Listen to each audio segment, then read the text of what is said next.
ఆదిలాబాద్ జిల్లా బోధ్ మండల కేంద్రంలోని రైతు వేదికలో బుధవారం రోజున లబ్ధిదారులకు కళ్యాణ్ లక్ష్మి చెక్కుల పంపిణీ కార్యక్రమం సందర్భంగా తీవ్ర ఉద్రిక్తత నెలకొంది. కార్యక్రమ నిర్వహణలో ప్రోటోకాల్ పాటించే విషయంలో బీఆర్ఎస్ కాంగ్రెస్ ఇరు వర్గాల నాయకుల మధ్య ఘర్షణ చోటు చేసుకుంది. మొదట మాట పెరిగి ఘర్షణ తీవ్రమై ఇరు వర్గాల నాయకులు కుర్చీలతో కొట్టుకున్నారు. విషయం తెలుసుకున్న డీఎస్పీ జీవన్ రెడ్డి వెంటనే ఘటనా స్థలానికి చేరుకుని రెండు వర్గాల వారిని చెదరగొట్టారు. ఈ ఘర్షణ అనంతరం రెండు పార్టీల నాయకులు బోధ్ పోలీస్ స్టేషన్లో పరస్పరం ఫిర్యాదులు చేసుకున్నారు. ఈ ఘర్షణపై బోధ్ ఎమ్మెల్యే అనిల్ యాదవ్ స్పందించారు. కాంగ్రెస్ పార్టీ నాయకులు మాట్లాడే మాటలు అన్ని అబద్దాలని అని అన్నారు. తమ బీఆర్ఎస్ నాయకులు ఎవరిపైనా దాడి చేయలేదని, కాంగ్రెస్ నాయకులే కావాలని గొడవ చేశారని ఎమ్మెల్యే అనిల్ యాదవ్ ఆరోపించారు. ఈ ఘటనతో బోధ్ మండల కేంద్రంలో కొంతసేపు ఉద్రిక్త వాతావరణం నెలకొంది.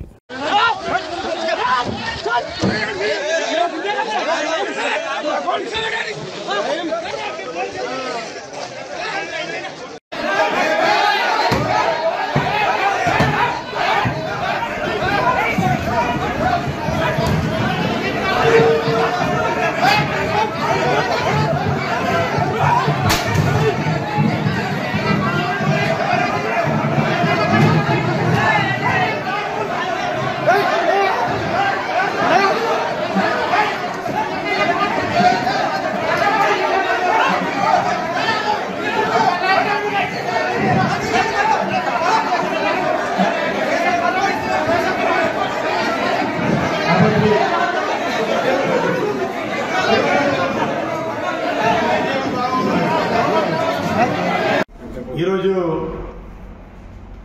బోధ్ మండల కేంద్రంలో రైతు వేదికలో కళ్యాణ లక్ష్మి షాదీ ముబారక్ చెక్కుల పంపిణీలో భాగంగా జరిగినటువంటి సంఘటనలలో ఏదైతే కాంగ్రెస్ పార్టీ వాళ్ళు చేస్తున్నటువంటి ఆరోపణలు అది అవాస్తవం. ఆ బీఆర్ఎస్ పార్టీ నాయకులు ఎవరు కూడా కాంగ్రెస్ పార్టీ నాయకుల మీద దాడి చేయలేదు. వాళ్ళే కావాలని చెప్పేసి ఒక రగడను సృష్టించి అదేదో బీఆర్ఎస్ పార్టీ వాళ్ళు కొట్టినని చెప్పేసి ఆ పార్టీ కార్యకర్తల మీద రుద్దడానికి ప్రయత్నం చేస్తూ ఉన్నారు. అది సరైనటువంటి పద్ధతి కాదు. ఎందుకంటే అందరికి తెలుసు కాబట్టి మేమైతే వాస్తవంగా మా పార్టీ నాయకులు కానీ మా కార్యకర్తలు కానీ ఎవ్వరు కూడా మా పార్టీ శ్రేణులు ఎవ్వరు కూడా కాంగ్రెస్ పార్టీ మీద కార్యకర్తల మీద ఎలాంటి దాడులు చేయలేదు. కావాలనే వాళ్ళు కుట్రపరితంగా వాళ్ళే ఎదురుదాడి చేసి మా పార్టీ వాళ్ళను రుద్దడానికి ప్రయత్నం చేస్తున్నారు. కాబట్టి మేము పూర్తిగా దీన్ని బీఆర్ఎస్ పార్టీ తరఫున ఖండిస్తూ ఉన్నాం.